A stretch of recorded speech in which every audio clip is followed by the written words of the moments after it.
हाँ जी, नमस्कार बच्चों। आज आपके लिए मैं लेके आया हूँ आईबीपीएस क्लर्क का 2025 का जो तीसरी शिफ्ट में जो पेपर था, तीसरा जो पेपर था वो लेके आया हूँ मैं आपके लोगों के लिए।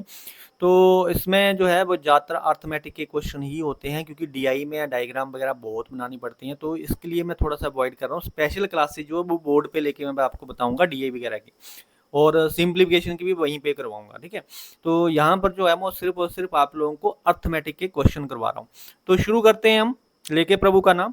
चलो चलते हैं फर्स्ट क्वेश्चन पे। तो जो हमारा फर्स्ट क्वेश्चन है, फर्स्ट क्वेश्चन में हमारे देखो बिल्कुल आसान आसान से क्वेश्चन है। मुझे लगता है कि जो प्री जो है वो क्रैक करना बिल्कुल इजी है आप लोगों के लिए।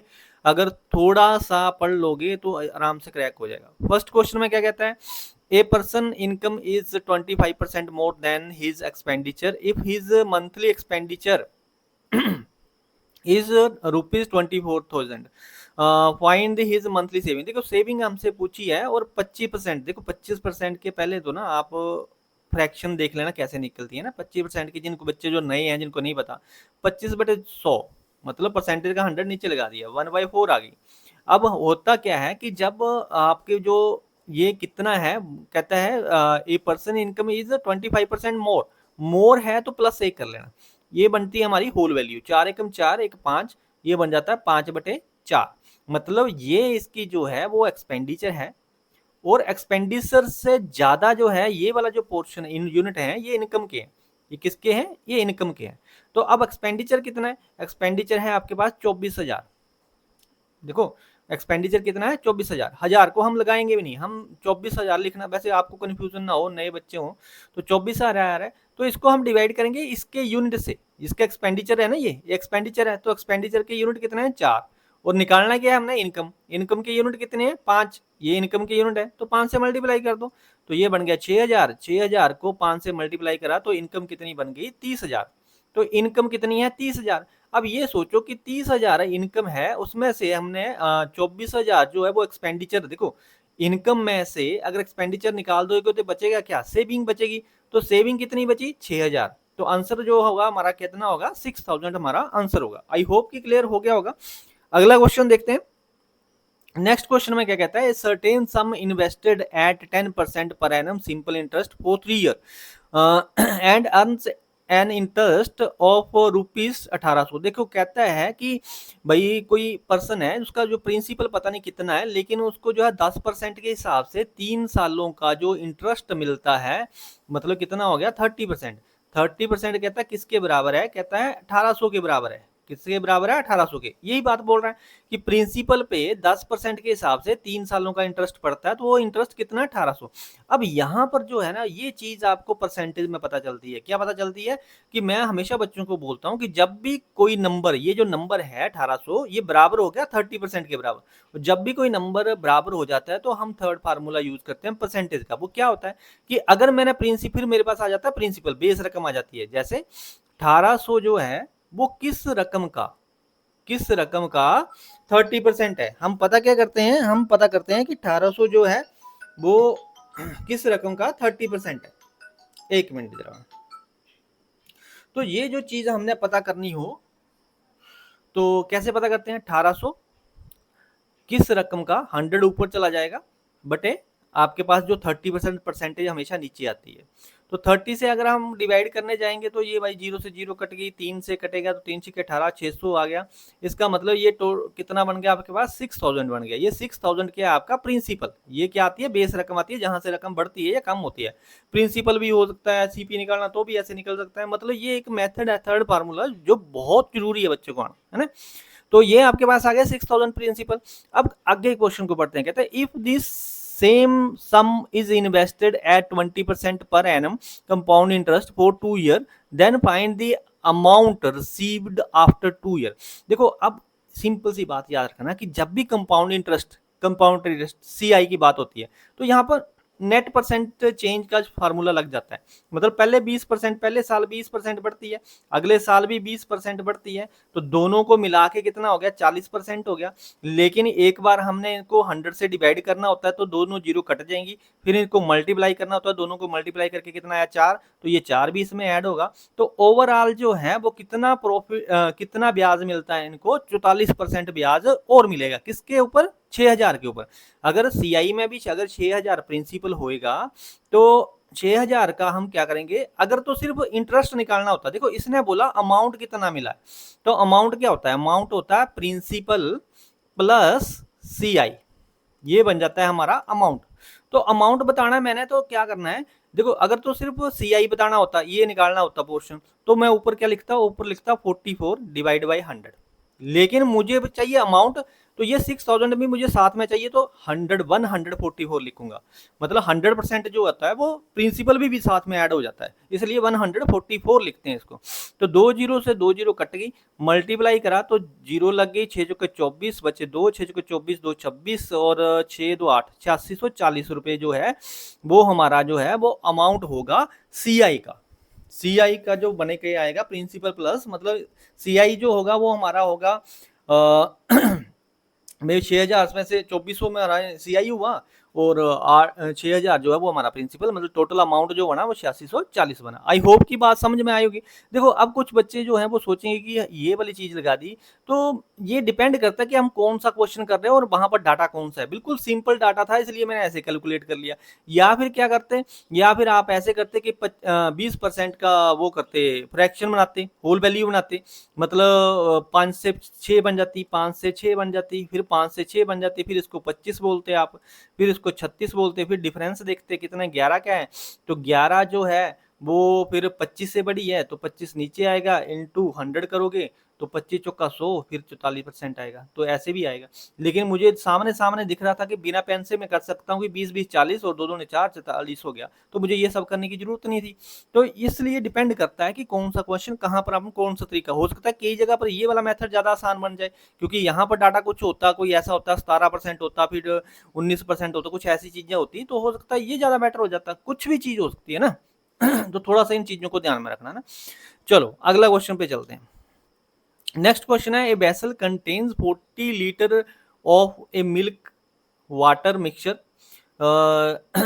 in the ratio 3:2, 10 liter of the mixture is taken out and replaced with the 10 liter of pure milk. Find the ratio milk to water in the final mixture। देखो पहले क्या कहता था, 40 लीटर है, कितना है 40 लीटर, और इसकी जो रेशियो है वो कितनी है 3:2 है। लेकिन कहता है कि इसमें से 10 लीटर निकाल दिया, अगर मिक्सचर 10 लीटर निकालोगे तो बचेगा कितना 30 लीटर, और 30 लीटर अगर बचा तो रेशो तो यही रहेगी, रेशो कभी चेंज नहीं होती है, रेशो तो वही रहेगी जितना मर्जी निकाल लो।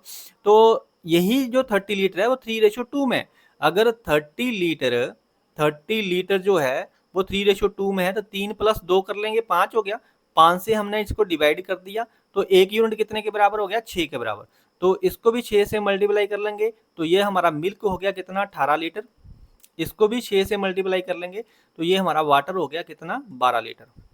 अब कहता है कि इसने पानी मिला दिया, सॉरी मिल्क मिला दिया, ठीक है, 10 लीटर जो है वो प्योर मिल्क मिलाया, तो यहाँ पर हम ऐड कर देंगे मिल्क को, तो मिल्क कितना हो जाएगा 28 लीटर हो जाएगा, कितना हो जाएगा 28 लीटर, तो ये तो 12 ही रहेगा, क्योंकि इसमें तो ना तो कुछ निकाला है ना डाला है, तो यहाँ पर तो ये 12 रहेगा।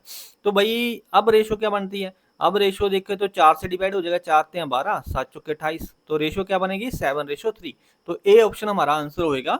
आंसर क्या आएगा 7:3। आई होप कि ये बात भी समझ में आ गई होगी। बिल्कुल इजी क्वेश्चन होते हैं, कंसेप्ट क्लियर हो तो सब कुछ इजी हो जाता है भाई, थोड़ा सा ध्यान रखना है इन चीजों का ना। चलो अगला क्वेश्चन।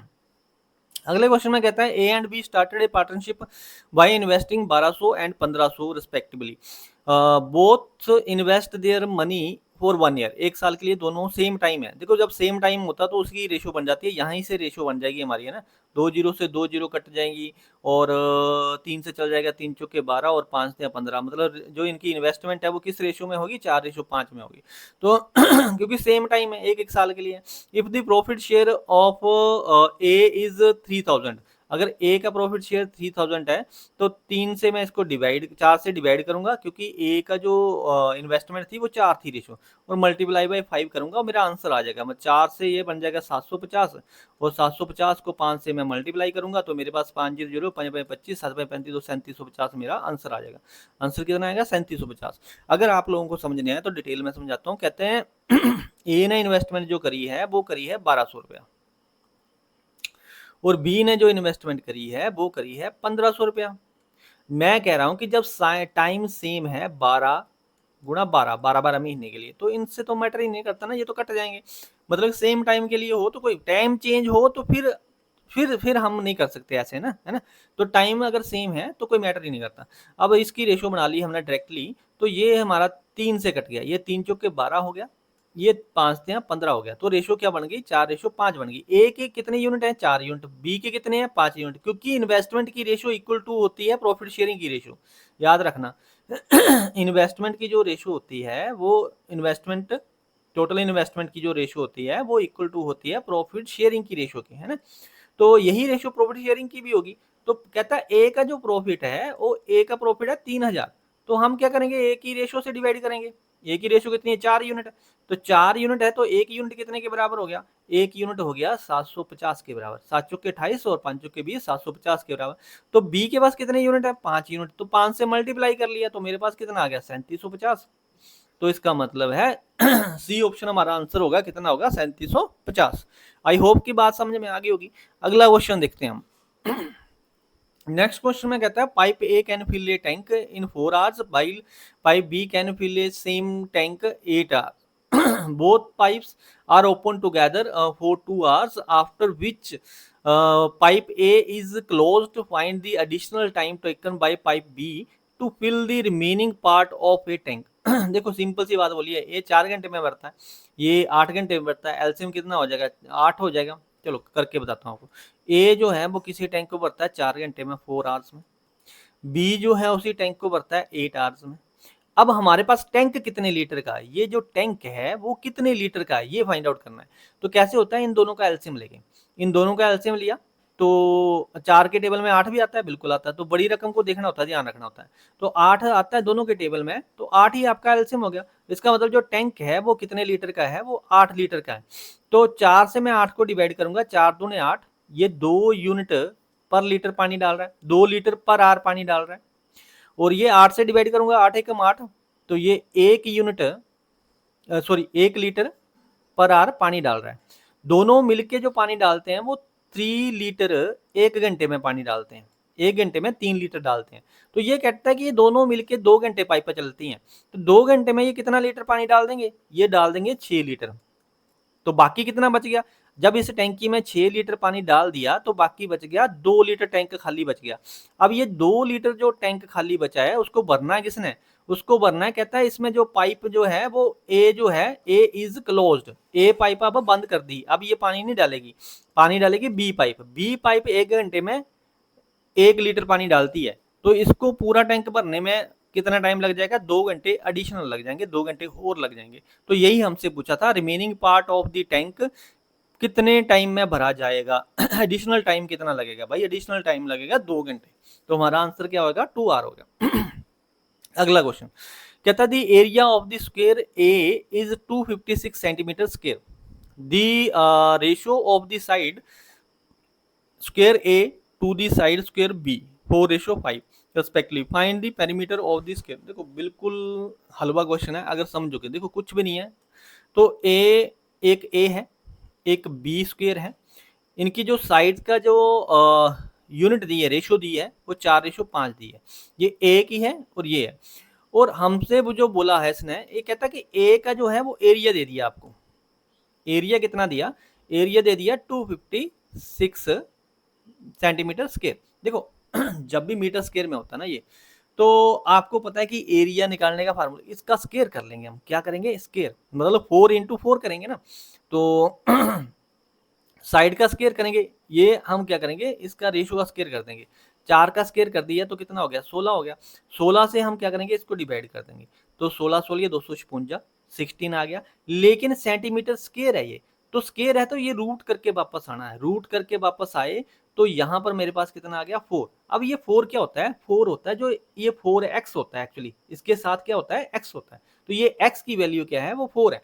तो इसका मतलब है a की यूनिट जो है, a की यूनिट जो है वो 4 के बराबर है। तो इसके पास कितने यूनिट है, इसके पास 4 यूनिट है, तो इसकी साइड कितनी होगी, इसकी साइड होगी 16 सेंटीमीटर, और इसकी साइड कितनी होगी, इसकी साइड होगी 20 सेंटीमीटर। समझ में आई बात।